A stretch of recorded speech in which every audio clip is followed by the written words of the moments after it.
G'day, Heath here from beginnerlessons.com. Happy birthday on the mandolin.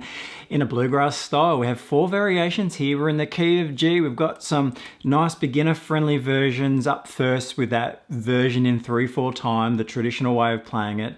Then we jump into cut time, so more of a bluegrass feel, and we have a pretty straightforward variation there up first, and then 2 really embellished versions to finish off as well. In a moment, we're going to take a look at the first 2 variations here in this video. So we'll look at the 3/4 version and the first version in cut time as well. If you jump over to beginnerlessons.com, you can grab yourself a copy of the tablature there, the complete arrangement, and in the member section, we'll continue this lesson and we'll break down the 2 more improvised variations, embellishing the melody all around the neck there in a very much a bluegrass style. You'll also have some play along and backing tracks there once you do get to know the arrangement as well. Now we are in the key of G, and traditionally this happy birthday is in 3/4 time. So this first version is in the 3/4 time signature. And pretty much we're playing the basic melody. We're just going to add some tremolo to it. So firstly, you could leave the tremolo out, and what we might do, this melody is quite straightforward. We'll just play through the melody first, then we'll just work on the tremolo technique. Then you can start to embellish with that technique over the melody. So let's have a slow play through this melody just up first. 1, 2, 3.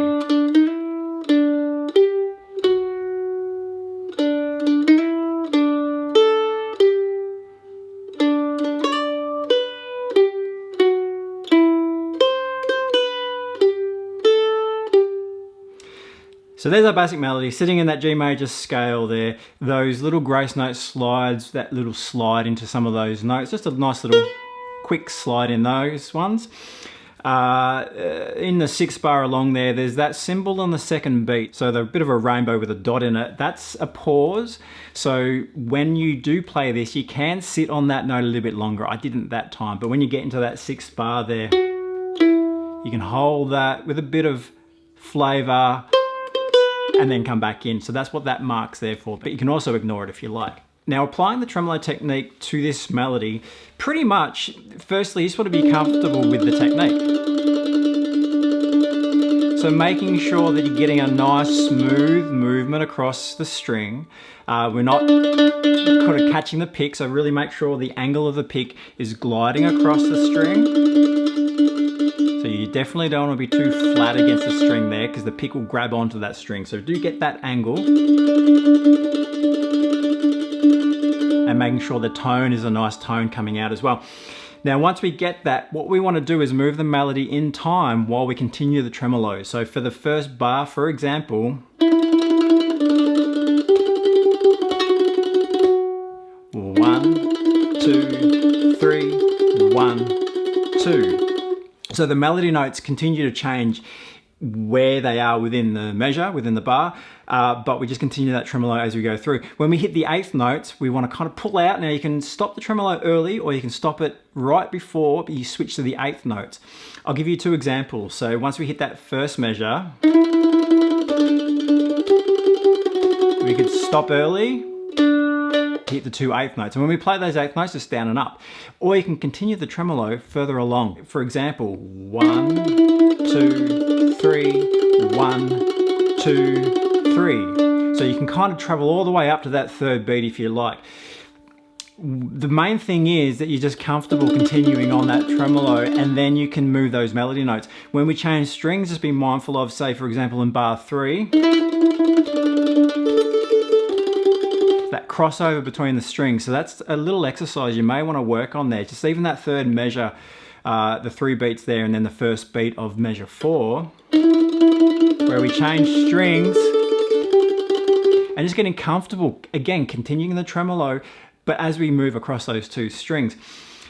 Pretty much, this variation is going to be that. Now you can leave the tremolo out, or you can put it in, or you can do variations of the 2 really, and that would be okay. So that's in 3/4 time. Now as we switch into the 2nd variation, I've left a couple of bars to get that feel going in the demonstration in the start of the video, but you don't have to. But once we get into that cut time feel, the standard bluegrass feel, the melody needs to sort of be manipulated to fit that time signature. So this variation still sort of sits around the melody, but it's embellished to fit within the time signature we're playing over. So having a look here, it's pretty straightforward actually. So the 2 pickup notes there on the 8th, And the picking through here is all marked, as is your left hand. Just standard approach for your picking, so down on the beat and up on the off beat.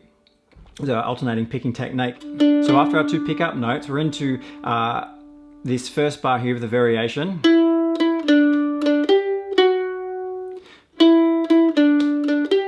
So you can see those 2 up strokes in the middle. There's a bit of syncopation going on. Down, down, up, up, down, down.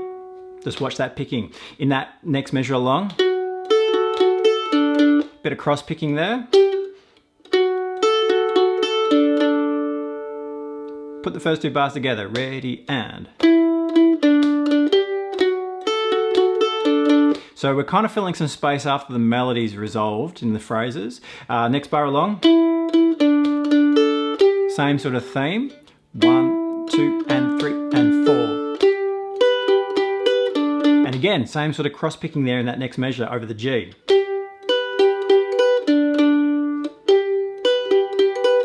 And you can see I'm holding that double stop there with the G, 3rd and 1st finger. Next one along we have the 1, 2, and 3, and 4. Same rhythmic theme moving through. Really keep an eye on that picking. Next bar along over the C chord. This bar is pretty straight compared to the others, rhythm-wise. So 1, 2, 3, 4. Finishing it off here. 1, 2, and 3, and 4, 1. Now the melody's pretty much finished there, and then we just got some lead-in notes to move on to the next part of the melody. And that will take us into the other variations. So the 3/4 version, the standard way of doing it, the cut time version, more of a bluegrass way of perhaps approaching it. So get to know both of those. They're pretty accessible. Tempo-wise, you're not really going to play it that fast, but both of these versions would be comfortable enough to play at a faster tempo as well because they're nice and stripped back. Pickandlessons.com. You can grab the tablature there for this complete arrangements with all the variations, but in the member section we're going to continue this lesson. We're going to have a look at the ideas I've used in the 3rd and 4th variations. Plus you'll have some play along and backing tracks there as well. So pickandlessons.com. I'll see you there.